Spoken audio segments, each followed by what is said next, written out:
আমার গার্মেন্টসের সাধারণ মেয়ে কর্মীগুলো কোথায়? আমি তাদেরকে সুরক্ষিত দেখতে চাই।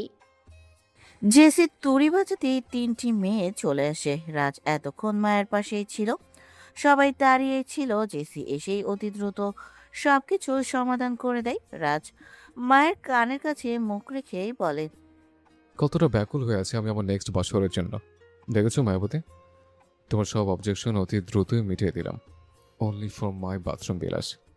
বলেই ঠোঁটটা উঁচু করে চুম্বন দেখিয়ে দিল। মায়া চোখ রাঙিয়ে মেয়েগুলোর দিকে তাকালো, মনে মনে ভাবছে। এদেরকে কোথায় পেলে? মায়া ওদের দিকে এগোতে নেবে, রাজ হাত ধরে আটকিয়ে বলে। ওদিকে গেলেই যে স্বামীর নামে করে মিথ্যা মামলা ধরা পড়ে যাবে মায়াবতী। মায়া বিরক্তিতে তাকালো রাজের দিকে, ফিসফিস করেই বলে। কোথায় পেয়েছেন এদেরকে? রাজ ঠোঁট উল্টিয়ে বলে, আমি তো পাইনি, পেয়েছি তো মিস জ্যাসি, তাকে জিজ্ঞাসা করো। মেয়ে তিনজন এসে দাঁড়ালো সবার সামনে, বয়ান দিল রাজের পক্ষে। সবকিছু শুনে আরশাদকে অপরাধী বানানো হলো, শাস্তি স্বরূপ তাকেও অ্যারেস্ট করা হচ্ছে। রাজ আফসোসের সাথেই বলে। নিজের জ্বালা নিজেই ফেঁসে গেলেন। আরশাদ অগ্নি দৃষ্টি দিল, শুধু সে তো কিছুদিন পরেই বের হবে।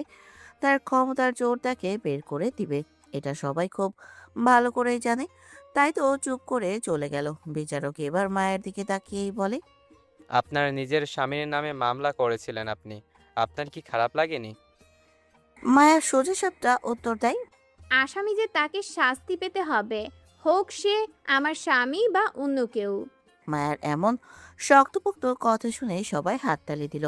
একজন তো বলেই দিল, স্বামী রাজ যেমন বিচক্ষণ মানুষ, তার বউ তো তেমনই হবে। একদম মানিয়েছে দুজনকে। মায়া আর রাজের কানে কথাটা গেল। রাজ দুষ্টু হেসেই বলে। দেখলো তো মায়াবতী, তোমার আমার মিলন দুনিয়া করেছে গ্রহণ। তবে আমি করিনি গ্রহণ। বিয়ে তো হয়েই গেছে, এখন আর গ্রহণ করা বা না করা দিয়ে কি হবে? সোজা তো বাবা মা ডাক শোনার প্রস্তুতি নিতে হবে। আপনার কথাগুলো বাংলা সিনেমার ভিলেনদের মতো। বাংলা সিনেমার মেঙ্কা হিরো হয়ে কে জীবনটা বরবাদ করবে? বইয়ের আঁচলের নিচে থেকে নিজের ভার্জিন রেখে বই সতীত বজায় রাখা হলো বাংলা সিনেমার নায়কদের কাজ। আমি তো মন্ত্রী, বউকিনে চলে যাবে সোজা চন্দ্র রৌদ্র বৃষ্টি তন্দ্রা এসবে না, ডাইরেক্ট বাথরুম বিলাসে। Shut up.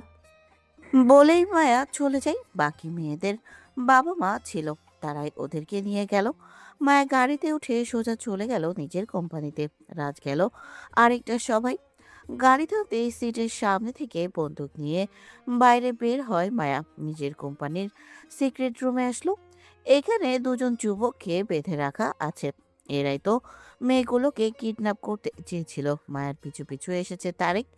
তারেক একটু অবাক হলো, সিক্রেট রুমে এখন কেন আসছে। রুমের দরজা খুলতেই তারেক অবাক, দুজন যুবককে দেখতে পেল সে, তাদের হাত পা বেঁধে রাখা।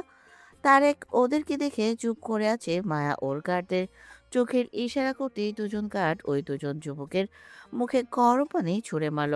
আগুন গরম পানির তেজে ঘুমটা ভাঙার সাথে সাথে কাতরাচ্ছে যুবক দুজন। অসহনীয় যন্ত্রণা হচ্ছে পুরো মুখ জুড়ে। মায়ার বাকি দুজন গার্ড হাতে লাঠির সাইজে ছোট রড নিয়ে আছে। মায়া বেঁধে রাখা যুবকদের দিকে তাকিয়ে বলে। রেপ করেছিলি না মেয়েদেরকে? বিনা শাস্তিতে বুক ফুলিয়ে অনেক ঘুরেছিস। এবার তোদের শান্তির দিন শেষ। বলেই লোক দুজনকে ইশারা করলো। ওরা এসেই রড দিয়ে করাঘাত করতে লাগলো। এতটাই জোরে আঘাত করেছে যে যুবক দুজন চিৎকার করছে। আফসোস, এই চিৎকার এই ঘরের বাইরে পৌঁছাবে না, কারণ পুরো রুমটি সাউন্ড প্রুফ। মায়ার হাত উঁচু করে থামিয়ে দিল সবাইকে। সবাই থেমে গেল। মায়া তার হাতের বন্দুক তাক করে যুবক দুজনের দিকে। যুবক দুজন ছটফট করছে। মায়া ওদের দিকে তাকিয়ে ম্লান হেসে বলে। ধর্ষকদের শাস্তি আইন দেয়, কিন্তু যেই ধর্ষক আইনকে কিনে নিজেকে শান্তিতে রাখে তাকে এই মায়া শাস্তি দেয়। বলেই বন্দুক চালিয়ে দিল সোজা যুবক দুজনের মস্তিষ্ক বরাবর। ওখানেই দুজন যুবক কাতরাতে কাতরাতে শেষ নিঃশ্বাস ত্যাগ করলো। মায়া গুলিটা হাতে নিয়ে নাড়াতে নাড়াতে বাইরে বের হলো। গাড়িতে উঠতেই তারেক বলে। আপনি তো এদের ব্যাপারে জানাননি আমাকে। তুমি মেয়েদের দিকটা সামলাচ্ছিলে তাই। তুমি যখন মেয়েদের খোঁজ পাও ঠিক তার পেছন দিক দিয়েই ওরা পালায়। আমি তখনই ওদেরকে ধরে নেই। আপনি ওই সময় ছিলেন এখানে? মায়া রহস্যের হাসি দিয়ে বলে, কোনো কাজেই মায়া অপরিপক্ক রাখে না। নিজের হাতে ওদেরকে শাস্তি দিব বলেই তো পিছনে ছিলাম, ভাগ্যিস ছিলাম, তাই তো পালানোর সময় ওদেরকে ধরতে পেরেছিলাম।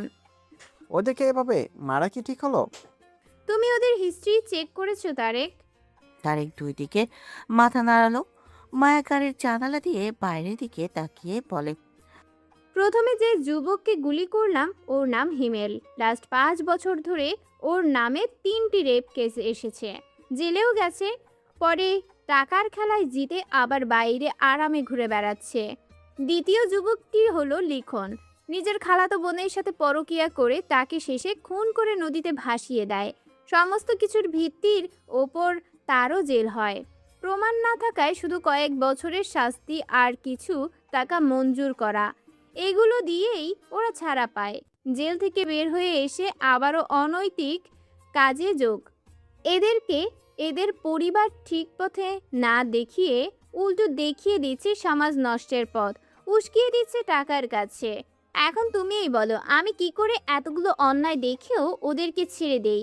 আজ আমি আবার ওদেরকে ছেড়ে দিব, ওরা আবারও অন্যায় করবে। জেনে বুঝে অন্যায়কারীকে ছেড়ে দেওয়া কি আমার উচিত হবে?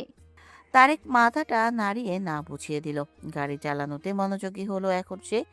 রাজ মিটিং শেষ করে বাসায় চলে এসেছে মাহমুদ সর্দার আর মোহন সর্দার বসে আছেন সোফায়। মোহন সর্দার রাজকে দেখে বেদ্রুপের হাসি দিয়েই বলে, বড় ভালোবাসা দেখিয়ে বিয়ে করছিলে না? বউ কেমন ডোজ দিল? মাস 2 গেলেই ডোজের ফল পাবে। এত তাড়াতাড়ি ফল পাওয়া যায় না কাকা। মোহন সর্দার চোখ রাঙালো। এই ছেলে হুটহাট বেফাস কথা বলে, চিল্লিয়ে বলে, দিন দিন নির্লজ্জ হয়ে যাচ্ছ তুমি। বিদেশ থেকে এগুলো শিখিয়েছো? এগুলো দেশেও শেখা যায়। শুক্রিয়া অন্তত তোমার ও তোমার ছেলের মতো আমি নই। কি বোঝাতে চাও তুমি নিজেকে দিয়ে? হতে পারে আমি বেফাস বাণীর অধিকারী, কিন্তু দিন শেষে আমি আমার একমাত্র বউয়ের যোগ্য স্বামী, যে নিজের বউ ব্যতীত অন্য নারীতে আসক্ত না। তোমার বউ তো তোমাকে বন্ডিং করছে। বউয়ের অভিমান হয়েছে খুব। এটা যেদিন ভেঙে যাবে সেদিন আমিও এক সুখী সংসার গড়ে তুলতে পারবো। এটা নিয়ে তোমাকে ভাবতে হবে না। মাহমুদ সর্দার খুব ভালো করেই জানে রাজ ফল বলতে কিসের কথা বলেছে। মায়া যে মোহন সর্দার আর সোনালীকে টার্গেট করে নাস্তানাবুদ অবস্থা করে দিবে, এটার দিক অনুসরণ করেই রাজ কথাটি বলেছিল। এখন যার মস্তিষ্ক যেদিকে যায় সে সেই ব্যাপারে কথা বলতে চায়। অবশ্য ভাইয়েরও বা দোষ কিসের? তার ছেলেটাও তো মাঝে মাঝে এমন এমন কথা বলে যে বড় হয়েও তিনি মনে মনে নাউজুবিল্লাহ পড়ে। ভাবতেই দীর্ঘশ্বাস ছাড়লেন। হিয়া আর সিয়া মিলে আজকে সন্ধ্যায় পিঠা বানিয়েছে। পিঠাগুলো খুব সুন্দর না হলেও মোটামুটি স্বাদের। ভাইয়ের আজ মুখ কালো হতে হতে হয়নি। খুশিতে দুই বোন মিলে ভাইয়ের প্রিয় সাজের পিঠা বানিয়েছে। রাত সোফায় বসা অবস্থায় বলে, বোনেরা কোথায়? তুমি যে বলেছিলে ওরা চিন্তায় কান্নাকাটি শুরু করে দিয়েছে। ভাইয়ের বিপদ শেষ, কান্নাও শেষ। এখন পিঠা বানাচ্ছে। রুদ্র আর আহান সর্দার এসেছে এখানে। রুদ্র রাজের পাশে বসেই বলে, গুড নিউজ আছে, ভাই কল করেছিল। কে? 2টা স্পেশাল টেস্ট করেছে, ম্যাচ করেছে দুজনের। এখন শুধু তাকে দেশে নিয়ে আসবে ভাই। রাজ মৃদু হাসলো, তারপর সোনালীর দিকে তাকিয়ে বলল, শত্রুই এবার শত্রুর কাজে লাগবে। সতীন কাটা তবে এর আগেই বলে। বলেই হেসে দেয় দুজনে। কেউ কিছু বুঝলো না, কিন্তু মাথাও ঘামালো না। কারণ এরা ভাইয়েরা সব এমন এক জায়গায় সবাই হলেই হাসাহাসি আটা। বিশেষ করে রাজার রৌদ্র যেন একটু বেশি, আটো একটু গম্ভীর। ও এত বেশি কথা বলে না। সিয়ার হিয়া পিঠা নিয়ে এলো। দুধের মধ্যে গোল আকারে সাজের বানানো ভেজে রাখা পিঠা। পারদর্শীদের মতো এত সুন্দর না, পারদর্শীদের মতো এত সুন্দর ডিজাইন না হলেও পিঠাগুলো নতুন হাতের কাজ অনুসারে সুন্দর হয়েছে। বিশেষ করে রাজের দুই বোন বানিয়েছে। মালিনীকে তেমন পছন্দ না হলেও সিয়ার হিয়া রাজের কলিজার টুকরা। দুই বোনকে আগলে রেখেছে সবসময়। মাহমুদ সর্দার এই দিক দিয়ে ছেলেকে নিয়ে গর্ববোধ করেন, সাথে দুই মেয়েকে নিয়েও। সিয়া আর হিয়া পিরিচে করে পিঠা উঠাচ্ছে আর রাজ এটা দেখেই বলে, আমার বউটা কোথায়? তাকে কি তোরা কেউ দেখেছিস? ভাবি তো এখনো আসেনি। ভ্রুকুটি করে রাজ বলে, এত রাত হয়ে গেল এখন আসেনি? কোথায় এত রাত? আসবে হয়তো, এত উত্তাল হইও না। মাহমুদ সর্দারের কথা শুনে রুদ্র বলে। তোমার ছেলে একদিনের বউকে চোখে হারাচ্ছে বড় বাবা। রাজ দুষ্টু হেসেই বলে। আবে ব্যাটা রুদ্র, বউ হলে এমন এক ব্যক্তি যাকে কাছে পেলেও চিন্তা, আবার কাছে না পেলেও চিন্তা। এমনভাবে বলছো যেন আমাদের কারুর বউ নেই, শুধু তোমার একারই বউ জুটেছে। তোমরা তো জেনারেশন ভিত্তিক দুটো করে বিয়ে করেছ। প্রথমে আমার দাদা, তারপর আমার বাবা, এরপর আমার মানে কাকা। আমি তো একটা বিয়ে করেছি। তোমরা যদি তোমাদের 2 নম্বর বউ নিয়ে দিন শেষে সন্তুষ্ট না থাকো, তার জন্য কি আমি আমার একটা বউ কিনে সন্তুষ্ট না? মাহমুদ সর্দার গলা খাকারি দিলেন। এই ছেলের সামনে কোনো কথা বলে শান্তি নেই। তার 2টা বিয়ের জন্য মনে হয় মৃত্যু পর্যন্ত কথা শোনাবে, বিশেষ করে তার ভাইয়ের অপকর্মের জন্য। মাঝে মাঝে রাজের কথার মাঝে প্রকাশ পায় তার অপকর্ম করেছে, আর তার ভাই কিন্তু দোষের ভাগীদার সেও। কেন সে শাহানা পারভিনের হয়ে লড়াই করেনি? এদিকে তিনি কিছুতেই বুঝতে পারে না। তার সাধ্য অনুসারে চেষ্টা করত। এখন নিজের ব্যক্তিগত জীবন নিয়ে অধিকার দেখাতে আসলে তো তাকে চুপ থাকতেই হবে। তাই তো সে না পেরে অনেক সময় চুপ থাকতেন। মাহমুদ সর্দারের ভাবনায় ছেদ ঘটল গাড়ির আওয়াজে। রাজ এটা শুনেই বলে। এসে গেছে আমার অ্যানাকোন্ডা বউ। হলরুমে পা রেখে একটা তুফান বাঁধিয়ে দেবে। এই না, তুমি তোমার বউকে চোখে হারাচ্ছিলে, এখন আবার ভয় পাচ্ছ? ওই যে বললাম, বউ মানুষটা এমন যে যে থাকলেও জ্বালা, না থাকলেও জ্বালা। মায়া গাড়ি থেকে নেমে সর্দার মহলের ভেতরে ঢুকতে যাবে। কিছু একটা ভেবে পেছনে ঘুরে তারেকের উদ্দেশ্যেই বলে। বাসায় আসো, রাতের খাবার খেয়ে যাবে। তারেক আলতো হেসে বলে। No thanks ma'am. বলেই কল্পনা করতে থাকে আজকে সকালের কথা। পায়েস আর ফল নিতে এসেছিল আজ সকালে। ওই সময় সবাই নিজস্ব কাজে ব্যস্ত, যে যার মতো কলেজ যায় আর বড়রা অফিস। তারেক খাবারগুলো নিয়ে আশ্রমে যাবে। গাড়িতে ফলে ঝুড়ি রাখতেই ভাঙা কলায় ফাটা বাঁশের কণ্ঠে ইংলিশ গান শুনে পেছনে তাকায়। পেছনে তাকিয়ে দেখে মিলি কানে হেডফোন নিয়ে হাত দুটো ওপরে উঠিয়ে তোলাতে তোলাতে নাচতে থাকে আর চিল্লিয়ে গান গাইতে থাকে। যেটা দেখে তারেক মনে মনে মিলিকে বলে। জলহস্তি রানী। চোখ দুটো বড় বড় করে দাঁড়িয়ে রইল সোজা হয়ে। ক্রাশকে এভাবে সামনে দেখে রিপিট। ক্রাশকে এভাবে সামনে দেখবে ভাবতেই পারেনি। কান থেকে হেডফোন খুলে চুলগুলো ঠিক করে সামনে এগিয়ে গেল। তারেকের সামনে সেই বলে। Hi black diamond. বাই। বলেই গাড়িতে উঠতে যাবে তারেক। মিলি ওর বাম হাতুড়ে ঘুরিয়ে নিজের দিকেই আনে। তারেক হুমড়ি খেয়ে পড়তে নাই। এভাবে অ্যাটাক করবে বুঝলে সে তো প্রস্তুতি নিত। অবশ্য কেউ অ্যাটাক করার আগে বলবে নাকি? তারেক মনে মনে আরো 10টা কালি দিতে শুরু করলো। মিলি মুখটা হাসি হাসি করেই বলে। আমাদের বাড়িতে আসবে, এটা আগে বলনি কেন? আসলে অ্যাপয়েন্টমেন্ট লেটার পাঠাতে ভুলে গেছিলাম, দুঃখিত ম্যাম। পরের বার অ্যাপয়েন্টমেন্ট লেটার দিয়ে তারপর আসবো। অত কষ্ট করতে হবে না। আসার আগে আমার নাম্বারে একটা SMS দিয়ে দিবে, আমি রেডি থাকবো। কিসের রেডি? ও, তুমি বুঝবে না, চলো আমার সাথে ভিতরে। কেন? নাস্তা করবে? সর্দার মহলে প্রথমবার এসেছো, নাস্তা না করেই চলে যাবে? তারেক বিড়বিড় করেই বলে। গরিব বলে মা এসে আমার সাথে করে খিটখিট, আর তারাই মেয়ে কিছুক্ষণ পরে এসে গায়ের সাথে চিটকিট চোখ করে ফিটফিট। মিলি শুন পেল না, হাত নাড়িয়ে তারেককে বলে। কোথায় হারিয়ে গেলে তুমি? আমার আমার কাজ আছে ম্যাম। এই, একদম ম্যাম ম্যাম করবে না আমাকে। তাহলে কি বলে ডাকবো? আমার তো নাম আছে। যদি একটা ডাকতে অসুবিধা হয় তাহলে তোমার মনের মাধুর্য দিয়ে কিছু একটা ডাকো। তারেক খুক খুক করে কেসে উঠল। এই মেয়ে এখন মনের মাধুর্য দিয়েও ডাকতে বলছে। এরপর আরো বাড়িয়ে কিছু বলবে। তাড়াতাড়ি পালাতে পারলেই বাঁচে সে। তারেক বলে। আমাকে যেতে হবে, আমি আসি। আরে শোনো, আসল কথাটাই তো হলো না। তোমার প্রিয় রং কি? কেন? এরপর আসার আগে যখন আমাকে মেসেজ দিবে জানাবে, আমি তখন ওই রঙের জামা পরবো। তারেক ভ্রুকুচকে তাকিয়েছে। মিলি আলতো ধাক্কা দিয়ে বলে। কি হলো বলো? তারেক এবার একটু ঝাড়ি মেরেই বলে। কল্লা রং। বলেই গাড়িতে উঠে আর গাড়ি দ্রুত চালায়, মানে পালাই। মেলে কিছু বুঝলো না, পরে মাথা চুলকে ভেবে বলল, করলার রং তো সবুজ, তার মানে এই ব্ল্যাক ডায়মন্ডের সবুজ রং পছন্দ করে। উত্তরটাও কি না সোজা না দিয়ে বেঁকিয়ে দিল। মায়া তারেককে এতক্ষণ পর্যবেক্ষণ করছিল, কোন ভাবনায় মশগুল বুঝতে পারলো না, তাই বলে, কি ভাবছো তুমি? কিছু না ম্যাম, আমি বাসায় যেয়ে কিছু খেয়ে নেব।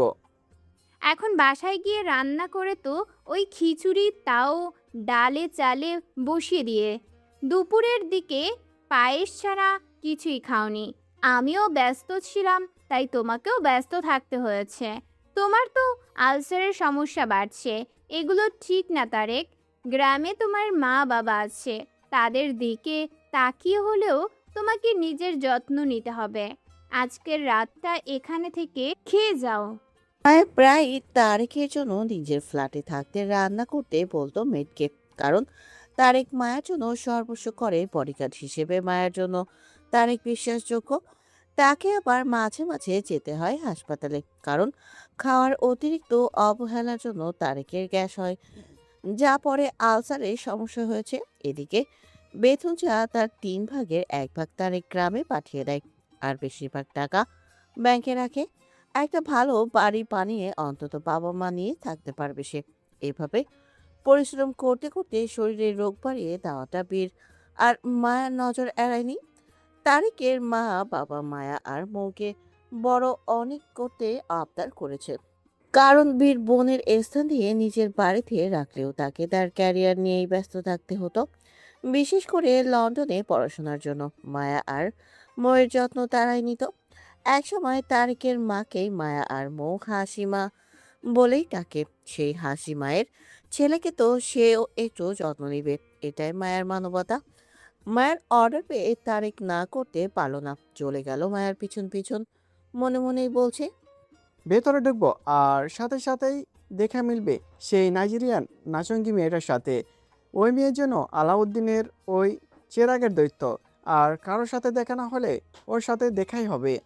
রাজমুখে হাত দিয়ে সদর দরজার দিকে তাকিয়ে আছে মাহমুদ সর্দার সূক্ষ্ম দৃষ্টি দিয়েই বলেন, এভাবে কি দেখছো দরজার দিকে? আমার বউটার গাড়ির শব্দ বাড়ির ভেতরে এসেছে, হলো 10 মিনিট হয়ে গেল, এখনো বউর দেখা মিলল না কেন? হেঁটে হেঁটে এসে আসছে, প্লেনে করে না, সময় লাগবে তো। হেঁটে হেঁটে তো আমিও আসি বাবা, এতে সময় তো লাগে না। কিছু হলো না তো আবার? তোমার বইয়ের কিছু হবে না বলে মনে করো তুমি? আমি তো বলিনি আমার বউর কিছু হলো কিনা, আমি বলতে চাইছি এই সর্দার মহলে আবার কারো কিছু হলো কিনা। আমার যে বউ, বলা যায় না কার পেটে কখন ছুরি চালিয়ে দেয়। কিছু হলেই তো মিডিয়া এসে শুরু করে দেবে আমার সামনে লাইট ক্যামেরা নিয়ে। অপরাধ করবে বউ, আসামি হয়ে যাবে স্বামী। মায়া আর তারেক ভেতরে ঢুকলো। তারেক ভেতরে আসতেই চোখাচোখি হয় রাজের সাথে। রাজ প্রশ্নবোধক চাহনি দিল, তারেক সান্ত্বনার ভঙ্গিতেই তাকালো। সিয়া আর হিয়া মিষ্টি হাসি দিয়ে মায়ের কাছে সেই বলল, আমরা দুই বোন আজ পিঠে বানিয়েছি, তুমি এত দেরি করলে কেন? মায়া দুই বোনের গালে হাত বুলিয়ে আদর করেই বলল, কাজ ছিল একটু বেশি তাই। মায়ের এখন মৌয়ের কথা মনে পড়ছে, বোনের সাথে সারাদিনে কথা হয়নি। চোখটাও কেঁপে উঠল, কিন্তু নিজেকে সামলে নিয়েছে। মোহন সর্দার তিরস্কার করেই বলল, নিজের স্বামীর নামে মামলা করাটা তার কাছে সব থেকে বেশি ইম্পর্টেন্ট কাজ। মায়া তাকালো সেদিকে, মুচকি হেসেই বলে, আমার স্বামীর নামে মামলা করেছি বলে আপনি যে কথাগুলো শুনিয়ে দিলেন, আপনার বউ যদি আপনার নামে মামলা করত, তাকে কি করতেন? মোহন সর্দার এবার মাহমুদ সর্দারের দিকে তাকিয়ে বলে, তোমার বৌমা কি কোনো শিক্ষা দীক্ষা পায়নি? বড়দের সাথে কিভাবে কথা বলতে হয় জানে না? তোমার বৌমার কথা পড়ে আগে তো আমার আগোরাটাকে দেখো, মনে আমার সুপুত্র, সেও বা কবে বড়দের সাথে মেপে মেপে কথা বলে। বেটা রুদ্র, আমাদের বাসায় এবার কয়েকটা দাঁড়িপাল্লা আনবে তো। কেন ব্রো? বড়দের সাথে মেপে মেপে কথা বলার সময় এসেছে। যদি ওজনে ভুল হয় তাই আমার বাবা কাকাকে এক পাশে বসিয়ে আরেক পাশে পাল্লা দিয়ে কথা বলবো। উপস্থিত সবাই হেসে দিল, কিন্তু হাসলো না দুজন, মাহমুদ সর্দার আর মোহন সর্দার। মায়া নিজেও নিজের রাগ কি ভাবটা আটকে রাখতে পারলো না, মিটিমিটি ঠোঁট আটকে হেসে দিল। মিলি হাসির শব্দ পেয়ে বাইরে এসে দেখলো তারেক আছে সেখানে। তাড়াতাড়ি ঘরের ভেতরে ঢুকে সবুজ রঙের সালোয়ার কামিজ পরে নিল। নিচে আসতেই সেখানে আসলো সোনালি আর মালিনী। মিলিকে এভাবে পুরো সবুজ রঙের পোশাকে দেখে সোনালি প্রথমে নিজের মেয়েকে পেতনি ভেবেছিল। ক্যাটকেটে সবুজ রঙের জামা, যা তিন ড্রেসের সাথে ম্যাচ করে কেনা। সোনালি মুখটা বেঁকিয়ে বলে, এই তো তোর কলেজের স্বাধীনতা দিবসের দিন পরার জন্য কিনেছিল, এখন পরলি কেন? তাও আবার সালোয়ার, এক তো ওড়না আর একটা। এছাড়া করলাম না মানে? সবুজ রঙের কোনো পোশাক, তাও ম্যাচ করে, আমার নেই তাই? যেটা আছে ওইটাই আবার শর্ট। বলেই তারেকের দিকে হাসি দিয়ে তাকালো। মায়ের চোখ এড়ালো না মিলির এই চাহনি। তারেক এবার ভিড় করেই বলে, বড় বড়লোক বাড়ির আদিক্ষা রুচি। সোনালি আর মালিনী একে অপরের দিকে তাকিয়ে মায়ের কাছে আসে। সিয়া আর হিয়াকে এক প্রকার ঠেলে পেছনে সরিয়ে দিল। মায়ের কাছে সে মালিনী বলে, তুমি এসেছো? আমি তোমারই অপেক্ষা করছিলাম। মায়া সহ সবাই যেন অবাক। রোজু তো পা দুটো উঠিয়ে সোফার পেছন দিকে ঘুরে বসে আছে। বলে, এবার একটু লাইভ ড্রামা দেখতে সুবিধা হবে। সিয়া আর হিয়া একে অপরের দিকে চেয়ে আবারও মা কাকির দিকে চাইলো। মালিনী ওর হাতের বালা খুলেই বলে, এটা আমার বাবা মানে রাজের নানা গড়ে দিয়েছিল আমাকে। আমার বৌমার জন্য এটা রেখেছিলাম। শখ ছিল একটা ছেলে হবে, হয়েছিল ছেলে আমার, কিন্তু জন্ম দেওয়ার পরই সে হারিয়ে গেল। কোথায় আছে জানি না। অনেক খুঁজেছি আমরা, তাকে তো আর পেলাম না। বৌমা আর কই বা পাই। তাই আমার এই বালার অধিকার এখন তোমার, এটা তুমিই নাও। হাত থেকে বালাটা খুলে যেই মায়ের হাতে দিতে যাবে, মায়া বাধা দিয়েই বলে, এটা আমার কাছে উপহার হিসেবে রেখে দিলাম, কিন্তু এইটা আমি পড়তে পারবো না। কেন মা? বউয়ের মুখে আহ্লাদে সুরে বৌমার জন্য মা শুনে মাহমুদ সর্দারের বিষম এলো। মায়া মিষ্টি হাসি দিয়েই বলে, পৃথিবীতে অনেক অলৌকিক ঘটনা আপনা আপনি ঘটে যায়, বলা তো যায় না। আপনার সেই ছেলেটা হঠাৎ করে ফিরে আসলো, তখন এটা নিয়ে একটা খারাপ লাগা আপনার মাঝে কাজ করবে। আমার ব্যবহার করা বালা আপনার বৌমাকে দেওয়াটা শোভা পায় না। এদিকে সে যতদিন না আসে ততদিন না হয় আমি এটা সুরক্ষিত রাখার দায়িত্ব নেই। আমি চাই না অন্যের স্থান দখল করতে। নিজ যোগ্যতায় যতটুকু অর্জন করতে পারি আমি তাতেই খুশি। মালিনী এমনিতেই একটু কষ্ট পেয়েছিলেন নিজের হারিয়ে যাওয়া প্রথম সন্তানের কথা মনে পড়তেই বুকটা মোচড় দিয়ে ওঠে। সোনালি পিরিচি করে পিঠা নিয়ে মায়ের সামনে ধরেই বলে, সরি, এই নাও পিঠা খাও, তোমার দুই ননদ ভালোবেসে বানিয়েছে। আমাদের বাসার ছেলে মেয়েরা খুব মিশুক, ওরা সবাইকে ভালোবেসে দিতে জানে, আর একটু ভালোবাসা পেলেই খুশি। মায়া সোনালির চোখের দিকে তাকিয়ে কিছু বোঝার চেষ্টা করছে। এই ভালো ব্যবহারের কারণ কি মাথায় আসছে না। খোঁজ নিতে হবে তাকে। বলা তো চায় না কোন প্ল্যান আছে মনে মনে। রুদ্র গুটি গুটি চোখ করে তিনজনকে দেখে যাচ্ছে। এই তিন নারী তিন রূপ খুব ভালো করেই জানে, শুধু প্যাচ না বাঁধিয়ে দেয় এরা, এটাই ভাবছে। এদিকে সোনালি আর মালিনী তো মোহনার পথের কাঁটা হিসেবে মায়াকে ব্যবহার করার জন্য এতটা ভালোবাসতে শুরু করেছে। সবই লোক দেখানো তাদের। রাজ মাহমুদ সর্দারের কাছে এসেই বলে, কাহিনী কি বাবা? মাহমুদ সর্দারের রাজের দিকে ফিরলে রাজ আবারও বলে, তোমাদের দুই ভাইয়ের 2 নম্বর বউগুলো আমার 1 নম্বর বউয়ের সাথে চিপকে নাগিনাস দিচ্ছে কেন? বাবার 2 নম্বর বউ না বলে কি মা বলতে পারে না? মন থেকে না আসলে বলবো কেন? মাহমুদ সর্দার দীর্ঘশ্বাস ছাড়লেন। রাজ আবারও বলে, তোমাকে আমি সোজা সাপটা বলে দিচ্ছি বাবা, তোমার এই 2 নম্বর বউ কিন্তু সুবিধার না। তার জন্য আমার বউয়ের কিছু হলে তোমার বউয়ের অস্তিত্ব কিন্তু এই বাড়িতে রাখবো না। আমাকে ধমকাচ্ছ তুমি? তাহলে শুনে রাখো, এই সবে ভয় পাই না আমি। বউ হারানোর ভয় সবারই থাকে বাবা। তোমার এই বয়সে 2 নম্বর বউটা চলে গেলে তুমি যে দেবদাস হয়ে যাবে, সেই দুঃখ আমি তোমার মাঝেও দেখতে পাচ্ছি। আমার ওই 2 নাম্বার বউ তোমার খালামণি হয়, অন্তত খালামণি বলে তো ডাকতে পারো। খালামণি ডাকটাও আমার ডাকতে ইচ্ছে করে না। খালামণি যদি এমন ক্ষণে ক্ষণে দচল হয়, তাহলে তাকে ভালোবাসা সহজ নয়। মাহমুদ ছোট আর কিছুই বলতে পারলেন না। মালিনীকে বিয়ে করেছিলেন রাজকে মাতৃত্বের স্বাদ দেওয়ার জন্য, কিন্তু এগুলো তো রাজ পায়নি, বরং পেয়েছিল অবহেলা। অল্প বয়সে দাদা মারা যাওয়ার পর ভালোবাসা পেয়েছিল শুধু শাহানা পারভিন আর ছোট্ট মায়ের থেকে ভালোবাসা। তাদেরকেই এখন সে ভালোবাসে। রাজ তো তার সন্দেহের তালিকায় মালিনীকে আগে রাখে, কিন্তু প্রমাণ আর নিজেদের গোপন কাজও হাসিল করার জন্যই রাজ এখনো চুপ আছে। যারাকে বাসায় রেখে বাইরে যেতে হয়, পীরের জোরে ডাক পড়ে তার। তাই এখন রাত করে বাড়িতে ফিরে সোজা চলে যায়, যেতে নাই যারার ঘরের দিকে। সিঁড়ি দিয়ে ওঠার সময় মৌ কিছু বলতে নাই, পাত্তা দিল না বীর। সকালে যারার করা সেই বাড়াবাড়িটা এখনো তার মাথায় চেপে আছে। মৌ মনটা খারাপ করেই বলে, এখনো বিয়ে হতে পারলো না ভাই, পুরো বউ পাগল হয়ে গেছে। ওইদিকে আপু বিয়ের পরের দিনই আমাকে ভুলে গেছে। দূর, আমি গিয়ে একটু বক্সিং করি। যারা আয়নার সামনে দাঁড়িয়ে মেকআপ করছিল। এই রাতেও যেন মেয়েটার মেকআপ করা লাগবেই। ঘুম থেকে উঠে মেকআপ, ঘুমানোর সময় মেকআপ, গোসলের পরে মেকআপ, সাজগোজ যেন তার একটা দুনিয়া। চুলগুলো সুন্দর করে আছড়ে ঠোঁটে লিপস্টিক দিয়ে চোখটা আইশ্যাডো দিয়ে সাজালো। বীর এসে দরজার কাছে দাঁড়িয়ে দেখলো আবারও সেই শপিং মলের মতো করে মুখটা পাউট করে আছে যারা। কোমরে হাতটা রেখে কোমরটা বেঁকিয়ে নিজেকে দেখছে। মুখটা হাসি হাসি করেই বলে, हाय मैं कितनी सुंदर हूँ। ওটা ন্যাচারাল সুন্দরী না, ওটা মেকআপ দিয়ে পেতনি সুন্দরী। বলেই ঘরের ভেতরে ঢুকলো বীর। যারা স্তব্ধ চোখে তাকালো।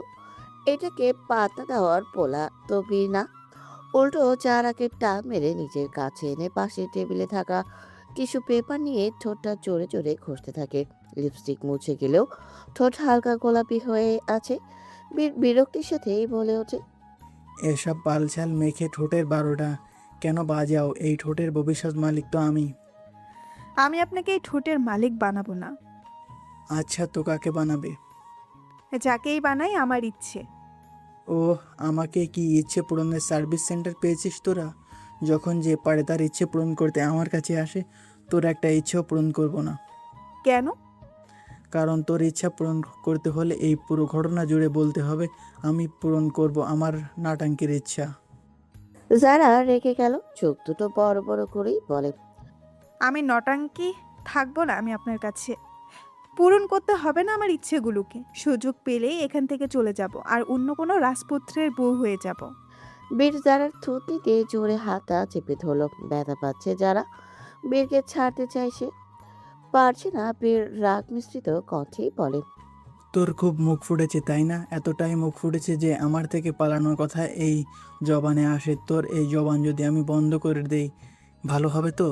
যারা বীরের হাতটা ধরে ছাড়ানোর চেষ্টায় আছে। বীর আবারও বলে ওঠে, নিজে থেকে আমার মনে রাজত্ব করতে এসেছিলি তুই। পালানোর ব্যর্থ চেষ্টা করলেও ফলাফল খারাপ হবে বলে দিলাম। কারণ মনের রাজত্বের স্থান পেয়েছিস, তাই এই স্থানের মাঝে নিজেকে সীমাবদ্ধ রাখবে। যারার মুখটা ছেড়ে দিয়ে যারার চুলগুলো ছুতে লাগলো। যারা চুপ হয়ে গেল। বীর এবার একটু শান্ত হলেই যারা বলে ওঠে, মেরে ফেলতে চান আমাকে? বীরের হাতটা থেমে গেল। যারার মুখের দিকে তাকালো। যারা সাহসের সাথেই বলে, আমাকেও কেউ এই লোকটার মতো খুন করে গুম করতে চান? বীর এবার সপাটে থাপড় মেরে দিল যারার গালে। যারা উল্টো হয়ে পড়ে গেল বিছানার পাশের ছোট্ট টেবিলের কাছে। যারা চুলের মুঠি ধরে নিচের দিকে ঘুরিয়ে বীর বলে, কি ভেবেছিস তুই আমাকে? তোর চাল আমি বুঝি না? আমি সব বুঝি এবং সব জানি। শুধু মনে রাখ, এই বীরের শত্রু কোনোদিন তার উদ্দেশ্য হাসিল করতে পারবে না। সেক্ষেত্রে তুই তো। বাকি কথা বলল না বীর। যারা অবাক চাহনিতে আছে। বীর হালকা এসে ঝটকা মেরে ছেড়ে দিল যারার চুল। চলে যেতে দিল যারার ঘর থেকে। দরজার কাছে এসেই পা থামিয়েই বলে, তোমার বাবা মায়ের মৃত্যুর জন্য তোমার আপন মানুষই দায়ী, আমি না। আর তার প্রমাণ আমি এনে দিব। শুধু শুধু মিথ্যা অপবাদের প্রতিশোধ নিতে এভাবে আমাদের ভালোবাসাকে নষ্ট করার দরকার নেই। বীর চলে যেতেই যারা হতাশার চাহনি দিল। বীর তাহলে জেনে গেছে এতদিন যারা তার সাথে অভিনয় করছিল। বীর যাওয়ার পর যারা ওর ফোনটা হাতে নেয়, যেখানে দেখলো সোনালির কল। যেটা দেখেও কোনো প্রতিক্রিয়া জানালো না। যারা ভাবছে বীর তাকে প্রমাণ দেখাবে। তবে কি এবার বাবা মায়ের মৃত্যুর তদন্ত চলছে? যারা এবার মুখটা হাসি হাসি করেই বলে, তাহলে আমার প্ল্যান কাজে দিয়েছে। আমি এবার বের করতে পারবো এই খুনিকে। বীর যদি তাকে শাস্তি দেয় তাহলে তো খেলা আরও জমে যাবে। বলেই হেসে দিল যারা। ভাবতে থাকে এই অভিনয়ের শুরু দিনের কথা। নিজের বাবা মায়ের মৃত্যুর দায় হিসেবে কে আছে এটা যারা জেনেই যায়, যার সাথে জড়িত আছে বীরের সম্পর্ক। তাই তো সোনালির কাছে থাকাকালীন বীরের সমস্ত বিষয়ে খোঁজ নেয়। এক পর্যায়ে যখন জানতে পারে বীর কানাডা আছে, তখন যারা সোনালির দামি স্বর্ণের হার চুরি করে বিক্রি করে সেই টাকা নিয়ে পালিয়ে চলে যায় কানাডা। শুরু করে ফ্রেন্ডের সাথে ট্রুথ অ্যান্ড ডেয়ার খেলা, যেখানে একটা ডেয়ার থাকে প্রপোজ করতে হবে অচেনা কাউকে। যারা ইচ্ছে করে বন্ধুদের নিয়ে ওই প্লেসে যায়, কারণ সে জানতো ওখানে ভিড় আসবে। যারা এদিক ওদিক তাকিয়ে বীরকে দেখে। সবার দেওয়া ডেয়ার অনুসারে সে বীরকে টার্গেট করে চলে গেল প্রপোজ করতে। বীরের কাছে এসে গোলাপ ফুল দিয়ে হাঁটু ঘিরে বসে যারা বলে, you know what, you are so handsome, but I like your killer attitude, not your handsome looks. That's why I want to say I love you mister handsome. Bir তখন ওর চোখের সানগ্লাস খুলে দেখতে থাকে যারাকে মিটিং করতে এসেছিল এখানে। সে এতগুলো ক্লায়েন্টের সামনে এভাবে প্রপোজ পাওয়ার একটু অবাক। সাথে আশেপাশে সবাই হা হয়ে আছে। বিশেষ করে বীরের অ্যাসিস্ট্যান্ট অবাকের সাথে মনে মনেই বলে, দেখতে তো সুন্দরী, বয়সের সাথে পিনিক বেড়েছে নাকি যে মরার জন্য লাফাচ্ছে? প্রপোজ করতে এই জমকেই খুঁজতে হলো। যারার বন্ধু মহলের একজন বীরকে দেখে চিনতে পারে। বীর মাফিয়া, সাথে নিজস্ব ব্যবসা আছে। সেই ব্যবসার মাধ্যমে তাকে সবাই খুব ভালো করেই চেনে। দ্রুত দৌড়ে এসেই বলে, দোস্ত, তুই ভুল মানুষের সামনে ডেয়ার পূরণ করেছিস, তাড়াতাড়ি চল এখান থেকে। বলেই সারার হাত ধরে টেনে নিয়ে যায়। যারা যেতে যেতে পেছনে ঘুরে বীরের দিকে হাতটা দিয়ে ফ্লাইং কিস দেখিয়ে দিল। তারপর চোখটি দিয়ে ইশারা করলো তার পাশের বান্ধবীর মাথায় সমস্যা আছে। ওখান থেকেই শুরু হয় ওদের প্রণয়ের সম্পর্ক। এক সময় বন্ধুত্ব, তারপর প্রেম। এরপর যারা ইচ্ছে করে পালিয়ে আসে বীরের থেকে, কারণ তার চাল তো এইটাই, বীরটার পিছে পাগলের মতো ছুটতে থাকবে। তবে না আস্থা পাবে সে। তার বাবা মায়ের মৃত্যুর জন্য যে দায়ী তাকে শাস্তি দেবে বীরের মাধ্যমে। তারেকের সাথে কথা বলে রাজ মায়ের আজকের খুন করার ঘটনাটা বলে দিল রাজকে। সব শুনে রাজ মৃদু হেসেই বলে, ভাবছি বউকে মাফিয়া বানাবো, আমার ডান হাত হবে আমার বউ। তারেক নিজেও মৃদু হাসলো, অতঃপর বিদায় জানিয়ে চলে গেল। রাজ মিটিং ঘর থেকে বের হয়ে এসে নিজের ঘরের দিকে যেতে নেয়। পথিমধ্যে দেখা হয় মাহমুদ সর্দারের সাথে। তিনি প্রেশারের ওষুধ খেতে এসেছিলেন। ঘরে পানি ছিল না, তাই ঔষধের বক্স নিয়েই বাইরে আসেন। রাজ এসে বক্স খুলে প্রেসক্রিপশন দেখে মিলিয়ে ওষুধ দিয়ে দেয়। মাহমুদ সর্দার পানি দিয়ে ওষুধ গিলে খায়। রাজ এইটা দেখে চলে যেতে নেয়, কিছু একটা ভেবে বা থামিয়েই বলে, শোনো বাবা, এই যে আমি দরজাটা লাগিয়ে দিব, যতক্ষণ না আমি বের হব আমার ঘুমে ডিস্টার্ব করতে আসবে না। সে আমার বিরোধী দল এসে বাড়িতে বোমা ফাটাক, মনে রাখবে ছেলে এখন বিবাহিত, যথেষ্ট পরিমাণের ঘুমের প্রয়োজন তোমার ছেলের। আশা করি বিষয়টি বুঝেছ। তোমার কারণে বাড়িতে একদিন বোম ফাটবে অসভ্য ছেলে। ওই বোম আমার বউয়ের থেকেই ফাটবে। যাতে বেশি জোরে বউ না ফাটে তারই চেষ্টা করছে। রাজ বড় বড় পা ফেলে ঘরের দরজা লাগিয়ে দিল। মাহমুদ সর্দার দীর্ঘশ্বাস ছেড়েই বলেন, দিন দিন ছেলেটার মুখের লাগামহীন কথা পারমাণবিক বোমার থেকেও দ্রুত গতিতে কাজ করছে। ঘরে সে দেখলেন মালিনী বসে বসে কিছু ভাবছে। মাহমুদ সর্দার খুব ভালো করেই বুঝলেন কি ভাবছে মালিনী, তাই তার পাশে বসেই বললেন, আমাদের ছেলেটা ফিরবে কিনা জানি না, কিন্তু তোমার এই কষ্টটা কমানোর একটু চেষ্টা করো। এখন তো তোমার 2 মেয়ে আছে, একটা সন্তান হারালেও তোমার কোল জুড়ে কিন্তু একসাথে দুজনকে এনে দিয়েছি। তুমি চাইলে সন্তান হারানোর কষ্ট আবারও কমিয়ে দিতে পারি। মালিনী ভ্রুকুটি করে মাহমুদ সর্দারের দিকে ফিরেই বলে, তোমার ছেলেটা আসলে তোমার মতোই, তুমি গিরগিটি, তাই শুধু ঘরের মধ্যে লাগামহীন কথা বলো। তোমার ছেলে একরূপী, তাই ঘরের বাইরেও লাগামহীন কথা বলে বেড়ায়। মাহমুদ সর্দার কপালে হাত দিয়ে বসে থাকলেন। ঘরের বাইরে যেখানেই যান সেখানেই 2-4টে শুনতে থাকেন। রাজ ঘরে সে মায়াকে দেখতে পেল না, ব্যালকনির দিকে একটু উকি দিয়েই বলে, বউ কি আমার বাসার ভয়তে পালাপালি খেলছো? ব্যালকনি থেকে কথাটা শুনে বিরক্ত মায়া। রাজ আবারও বলে, দেখো বউ, অনেক রাত হয়েছে, সকালে উঠে কাছে যেতে হবে। ছুটির আগের দিন রাতে এভাবে বলাবলি খেলবে। এখন আসো একটু বাসর করে। মায়া উত্তর দেয় না। রাজ এসে মায়াকে পেছু থেকে জড়িয়ে ধরে। মায়া আকাশের দিকে তাকিয়েই বলে, আমাকে ছেড়ে দিন মন্ত্রীমশাই। রাজ মায়ের গলার কাছে ছোট্ট করে চুমু দিয়েই বলে, হুম, কখনোই ছাড়বো না। এভাবে উন্মাদের মতো আচরণ আপনার সাথে যায় না। বউয়ের সাথে সব যায়। মায়ের চোখ দিয়ে পানি পড়ছে। রাজ বুঝতে পারলো তার মায়াকে নিচের দিকে ফিরিয়ে সোজা নিজের বক্ষে আটকে রাখলো। মায়ের চোখের পানিতে রাজের বুকটা ভিজে গেল। রাজ চোখ প্রসারিত করলো শুধু। মায়া ছাড়তে চাইছে নিজেকে, কিন্তু ওই যে রাজ তো তাকে ছাড়তে দিবে না। স্বামীর অধিকার আছে যে এখানে। রাজ আরেকটু শক্ত করে আগলে নিয়েই বলে, এবার একটু মন ভরে কান্না করো মায়াবতী। তোমার এই কান্না এই চাঁদটাও দেখতে পারবে না। চাঁদ আমার কান্না দেখলে ক্ষতি কি? আমার বউয়ের কান্না দেখার অধিকার যখন আমি রাখি না, সেই কান্না দেখার অধিকার ওই চাদরও নেই। তুমি কান্না করবে তো আমার বক্ষে মুখ ডুবিয়ে কান্না করবে। অন্তত তোমার অশ্রুর পানি সব আমার বক্ষে এসে স্পর্শ করবে। মায়া কান্না থামিয়ে দিল। মায়ের কথা খুব মনে পড়ছে তার। কতগুলো বছর মা ছাড়া কাটিয়েছে সে। মায়া এবার স্বাভাবিক হয়ে নিজেকে ছাড়িয়ে দিল, বলে, আমি ঠিক আছি মন্ত্রীমশাই। ঠিক না থাকলেও নিজেকে ঠিক রাখতে জানে আমার মায়াবতী। আপনি জানেন আমার বউ তুমি, তোমার ব্যাপারে এইটুকু জানবো না? আপনার বউকে নিয়ে আপনার মনে অনেক ভালোবাসা, তাই না? অবশ্যই, আমি আমার বউকে অনেক ভালোবাসি। একদম মিথ্যা বলবেন না, আপনি ভালোবাসতেই জানেন না। যদি জানতেন তবে এভাবে ভালোবাসাকে কবর দিতেন না। আমি ভালোবাসাকে কবে কবর দিয়েছে? ব্রুকুচকে বলে রাজ। মায়া কথাটা এড়াতেই বলে, কিছু না, ঘুম পেয়েছে আমার। বলেই মায়া ভেতরে যেতে নেয়। রাজ মায়ের হাত আটকে নিজের দিকে আনে। মায়া বিরক্তির সাথেই বলে, কি হলোটা কি? ওই চাঁদ তোমার চোখে পানি দেখেছে, যেটা আমি দেখিনি। তো আমার হিংসে হচ্ছে, তাই এখন এই চাঁদের সামনে আমি আমার চুম্বন বিলাস করে দেখিয়ে দেব। কি? হুম। বলেই রাজ মায়াকে নিজের আরো কাছে এনে ওষ্ঠে মিলিয়ে দিল। চাঁদের সামনে মায়ের ঠোঁট ছুঁয়ে দিল নিজের ঠোঁট দিয়ে। মায়ের চোখ বন্ধ করে আছে।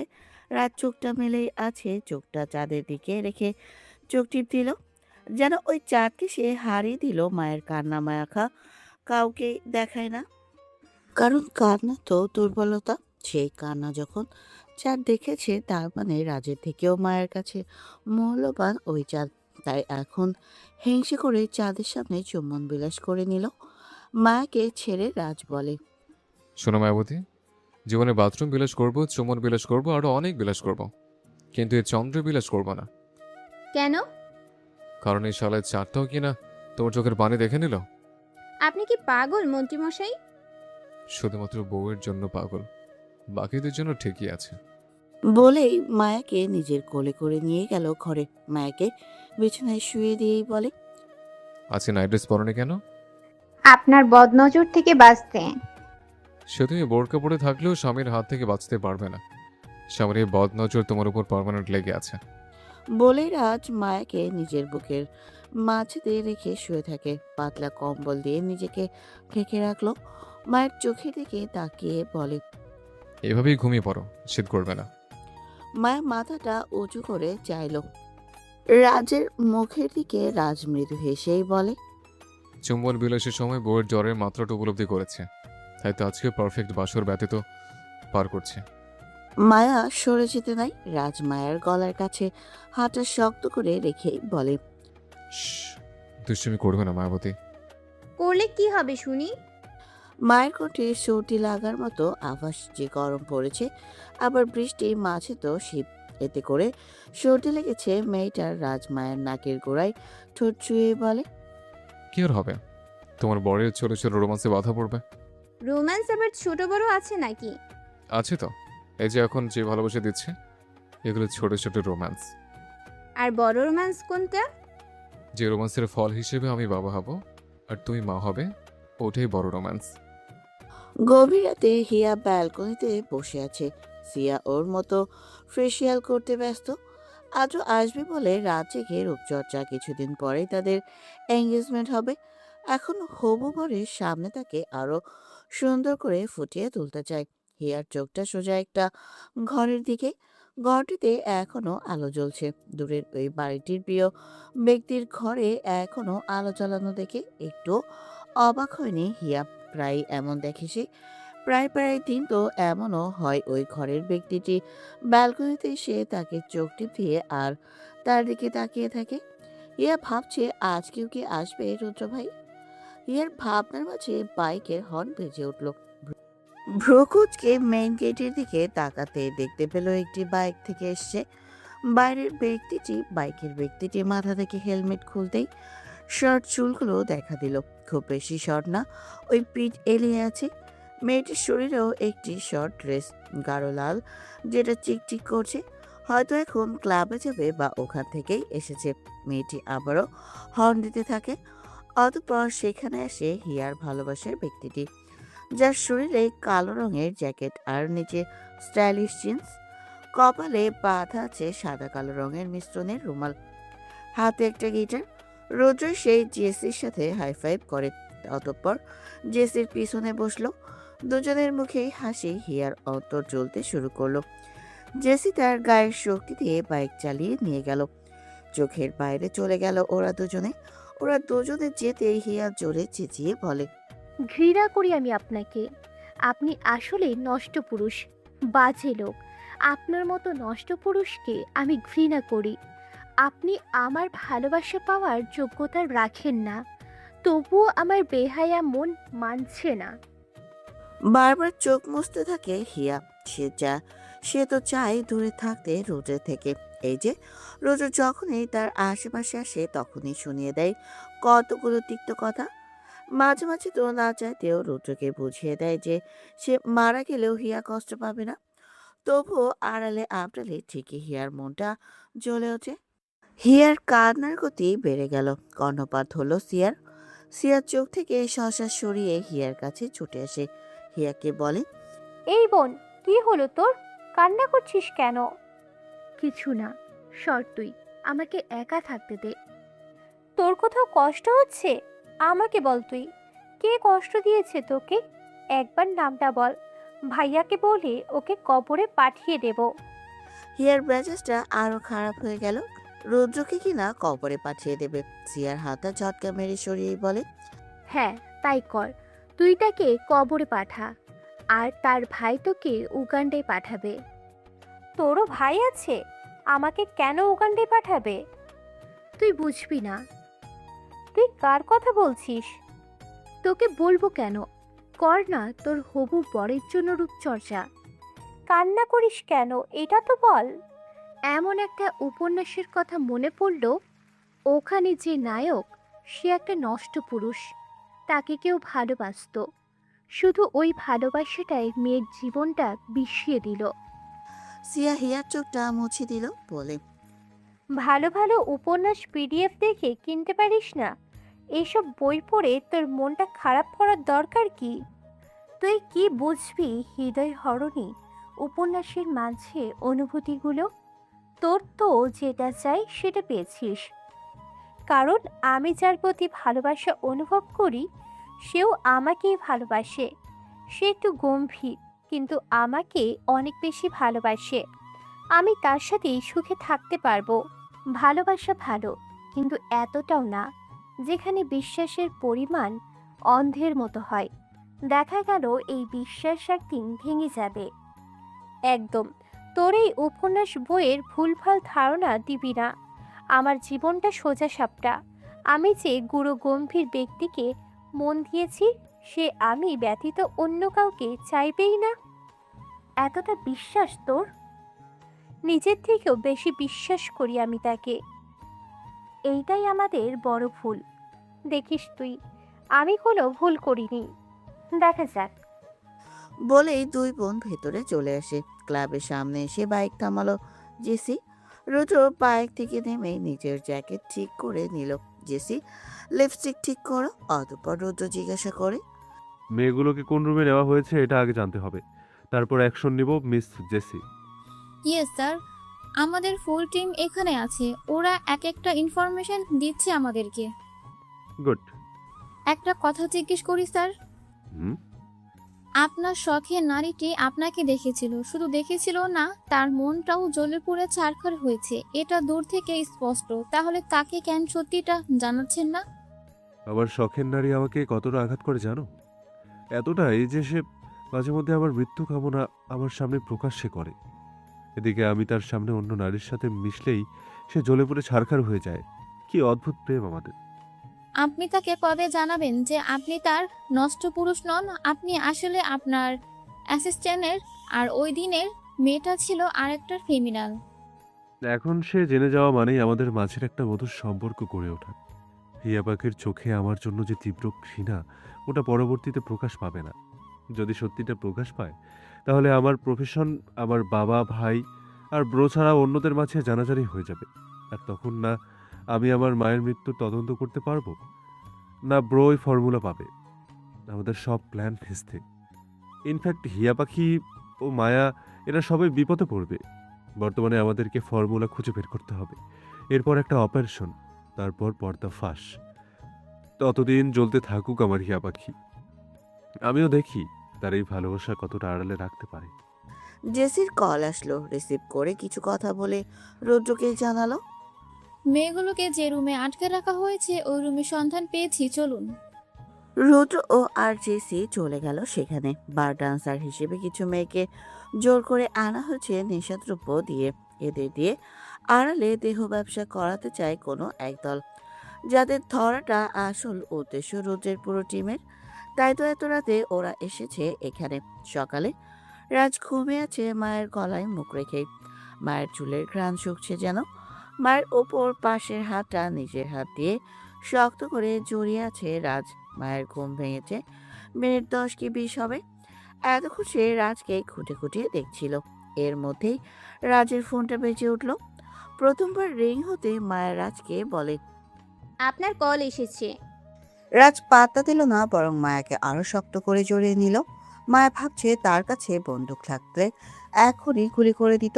এই লোক নাকি আবার তাকে জড়িয়ে আছে। মায়া পাশে ছোট্ট টেবিলে দেখলো, টেবিল ল্যাম্পের পাশে ফলের ছুরি, ওখানে ছোট ছুরি আছে। মায়া ওটা হাত দিয়ে নিতে চায় কিন্তু পারে না। সারা রাত রাস্তার হাতটা শক্ত করে জড়িয়ে ঘুমিয়েছিল, এখনো তাই আছে। আবারও রাজের কল আসে। রাজ এবার নিজেই চোখটা পিট পিট করে খোলে। মায়ের গলার কাছে নাকটা ডলছে। মায়া চোখটা বন্ধ করে নেয়। রাজের গরম নিঃশ্বাস তার মাঝে অন্যরকম অনুভূতি নিয়ে আসে। নিজের উদ্দেশ্য সফল তো হবেই না, উল্টো অঘটন বাঁধিয়ে দেওয়ার সম্ভাবনা করছে এখন। রাত চোখটা খুলে ফোন রিসিভ করলো। প্রথমে ঝাঁঝালো কণ্ঠেই বলল, ফোনটা কি এইভাবে রাত দিন 24 ঘন্টা তোমার পিছনে সময় দেওয়ার জন্য কিনেছে? পিয়াস পাত্তা না দিয়ে বলে, আজকে সমাবেশ আছে স্যার। তুমি আছো আমার কোন বাল ছিঁড়তে? মায়া চোখ বড় বড় করলো। রাজ ওর দিকে তাকিয়ে জিপা কামড় দিল। পিয়াস বলে, কেসি বিষয়ের আপনাকেই তো স্ক্রিপ্ট দেওয়া, আপনাকে তো এইগুলো এনহ্যান্স করতে হবে। আফটার অল আপনি হলেন কৃষিমন্ত্রী। কৃষিমন্ত্রী আমি, কৃষক না যে এত সকালে বউ রেখে মাঠে নামবো। পিয়াস মনে মনে বলে, বউ না, ওটা আজরাইল, তবে খুন না করে বাঁচিয়ে রাখলো কেন বুঝতেছি না। বেটা লুচ্চা মন্ত্রী তো মাঠে না গিয়ে সোজা কবরে যাওয়ার কথা। এবার জোরে বলে, আসলে স্যার আমরা জনগত তো আপনাদের আদেশেই চলি। আপনারা মন্ত্রীরা জনগণের উপরে যা চাপিয়ে দিবেন আমরা তাই মানব। এই জন্যই ওরা আপনাকে একটু কষ্ট দিতে বইয়ের আঁচলের নিচ থেকে উঠিয়ে আনতে চাইছে। তুমি কি আমাকে অপমান করলে পিউ বেবি? না তো, আপনি আপনার একটা পারফেক্ট সময় জানিয়ে দিন, যখন আপনার বইয়ের থেকে একটু আলাদা হয়ে আমাদের সাথে সাক্ষর দিবেন, না হলে জনগণ তো না খেয়ে মরবে।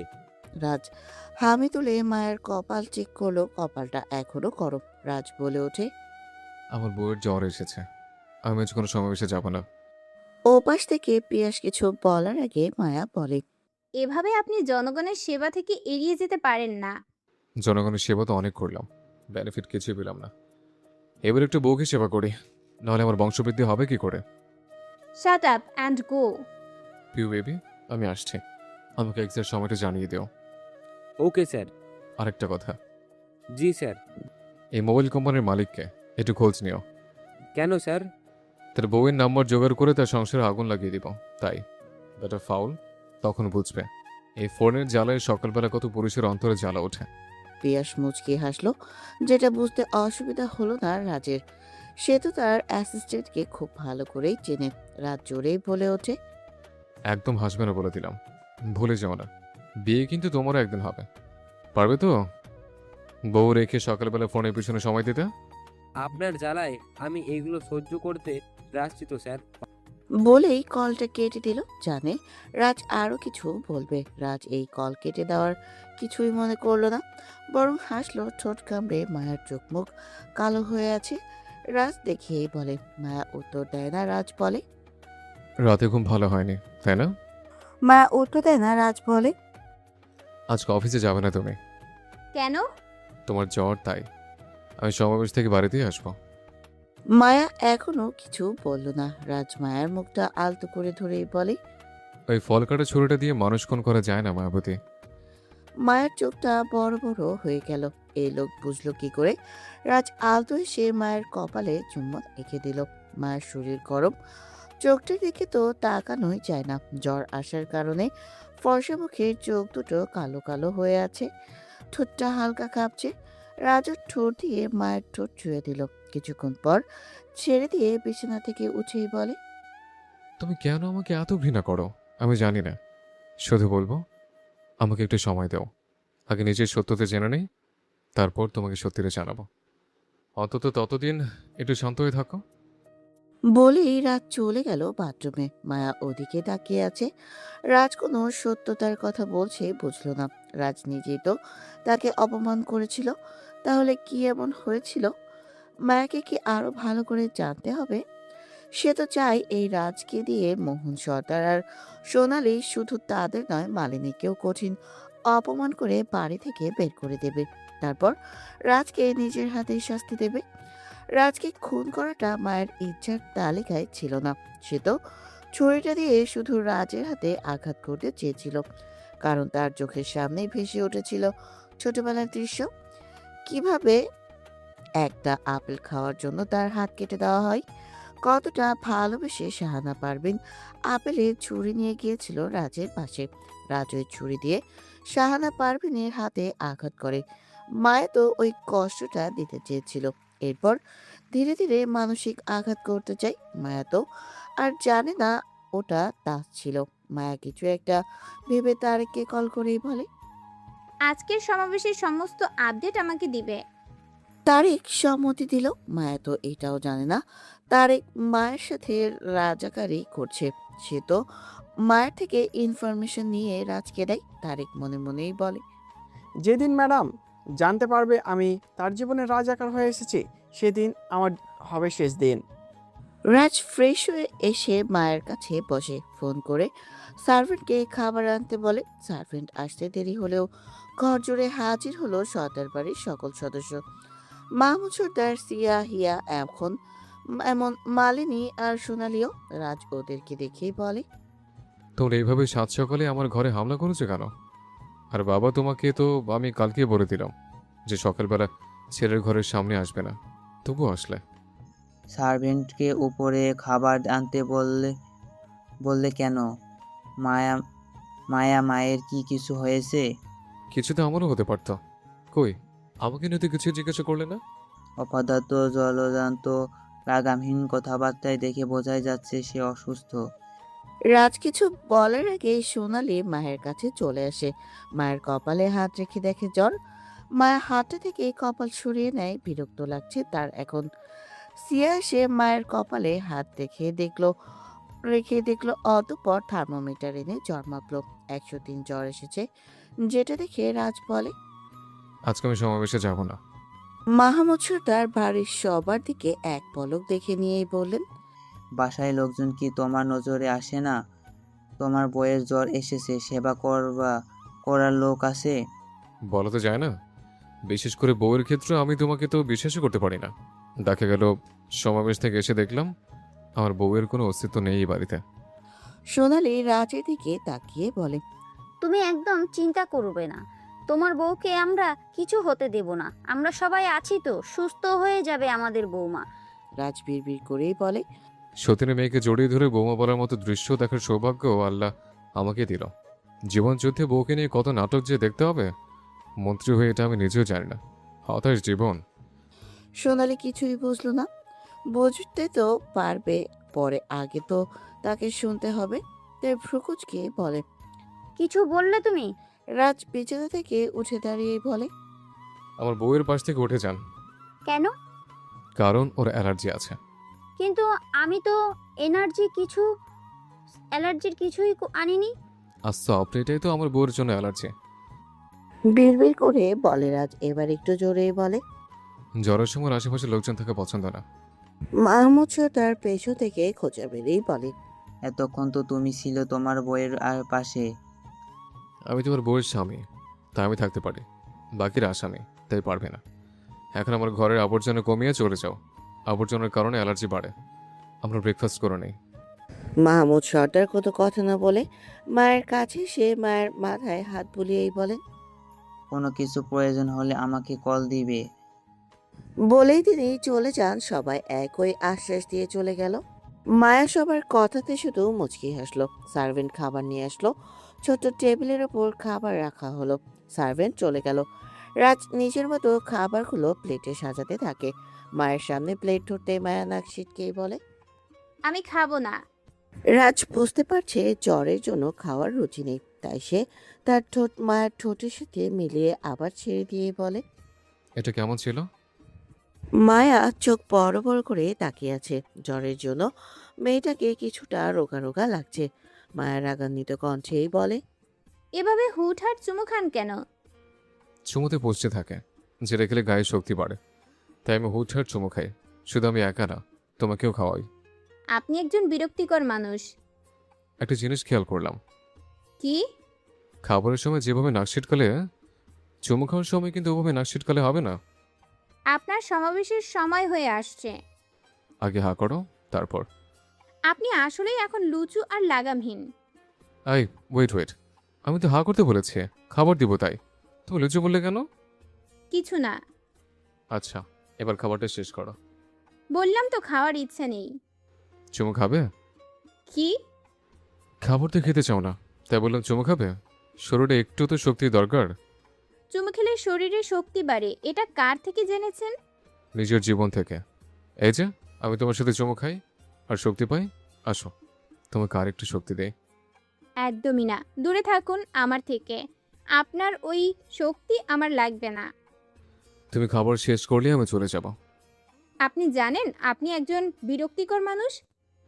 সে বউদের কাছে স্বামীর বিরক্তিকর হয়, বিশেষ করে রোমান্স করতে গেলে। মায়া চুপ করে আছে। রাজ আবারও বলে, খাবারটা খেয়ে নাও মায়াবতী। আমার খেতে ইচ্ছে করছে না। এটা ঝাল ঝাল খাবার, তোমার জ্বরের জন্য এইভাবে বানাতে দেওয়া। আপনি কিভাবে জানলেন আমার জ্বর আসলে ঝাল খাবার খাই? বউ হও তুমি আমার, বউয়ের খোঁজ নিব না আমি? মায়া রাজের চোখের দিকে তাকিয়ে আছে। রাজ মায়াকে খাইয়ে দিচ্ছে। কয়েকগাল খাওয়ার পর মায়ের ঠোঁট লাল হয়ে এসেছে, নাক ঘেমে উঠেছে। ঝালে এখন ফসফস করে ওঠে। ডান হাত দিয়ে গাল হা করে বাতাস করছে। তবু রাজকে বলছে না যে ঝাল লেগেছে। নিজের কষ্টগুলো যেন লুকিয়ে রাখতে তার সর্বপ্রধান চেষ্টা। রাজ গ্লাস নিয়ে মায়ের মুখে দিল। ঢকঢক করে গিলে নিল মায়া। গ্লাসটা পাশে রেখে দেখলো মায়া এখনো কাঁপছে, নিঃশ্বাসের গতি ওঠানামা করছে। গলার কাছের এই দৃশ্য স্পষ্ট। রাজ নিশালো কণ্ঠে বলে ওঠে, খুব বেশি ঝাল লাগছে? মায়া মাথাটা ওপর নিচ করে হ্যাঁ বুঝিয়ে দেয়। রাজ বলে, পানি খেয়েও কাজ হলো না? মায়া মাথাটা দুদিকে নাড়িয়ে না বুঝিয়ে দেয়। রাজ কিছু একটা ভেবে বলে, বুঝতে পেরেছি, কিসে কমবে ঝাল? মায়া ঝালের কারণে ভেজা চোখে ও কাঁপা কাঁপা ঠোঁটে বলে, কিসে কমবে? চুম্বন বিলাস। মায়া লাল রক্তিম চোখে তাকালো। রাজ মায়ের ঠোঁটের দিকে নেশালো দৃষ্টিতে বলে, দুষ্টুমি করবে না মায়াবতী। বলেই মায়ের মাথার পেছনে সমস্ত চুল নিজের বাম হাত দিয়ে ধরে মায়াকে নিজের কাছে এনে মায়ের ঠোঁটে নিজের ঠোঁট রেখে চুম্বন বিলাসে মত্ত হয়ে আছে। মায়ের বার চোখগুলো বড় বড় করে রেখেছে। রাত ছেড়ে দিল মায়ের ঠোঁট। মায়ের মুখটা টিস্যু পেপার দিয়ে মুছেই বলে, ঝাল কমেছে কি? মায়া অনুভব করলো সে তো ঝালের কথা ভুলে গেছে। রাজ এবার অন্য খাবার খেতে থাকে, যেটা তার জন্য আনা হয়েছে। খাবার খেয়ে মায়ের কপালে হাত রেখেই বলে, অনেকটাই তাপ কমেছে। এভাবে ঝালের সাথে চুম্বন বিলাস করতে করতে জ্বর একেবারে গায়েব হয়ে যাবে। বলেই ওষুধ খাইয়ে দেয় মায়াকে। বিছানা থেকে উঠে আয়নার সামনে যায়। মা বিছানায় মাথাটা এলিয়ে দিয়ে কম্বলটা বুকের ওপর রেখে চোখ বন্ধ করে দেয়। মাথাটা ঝিম হয়ে আছে, তার মনে হচ্ছে কেউ টিপে দিলে ভালো লাগতো, যেমনটা রাতের বেলা রাজ টিপে দিয়েছিল। রাজ মায়ের মাথায় আদুরে হাত রেখেই বলে, আমি সমাবেশের জন্য ব্যস্ত না হলে তোমার কাছে থেকে যেতাম। যেতে ইচ্ছে করছে না বউকে রেখে। দেখো, আমার এই মনটাকে সবাই বউ পাগলে বলে দিচ্ছে, অথচ আমি কিন্তু আমার বউকে ভালোবাসি বলেই এমন করি। এটা বুঝলো না। আপনি যান মন্ত্রীমশাই। এই জান না বলে জান বলতে পারো না?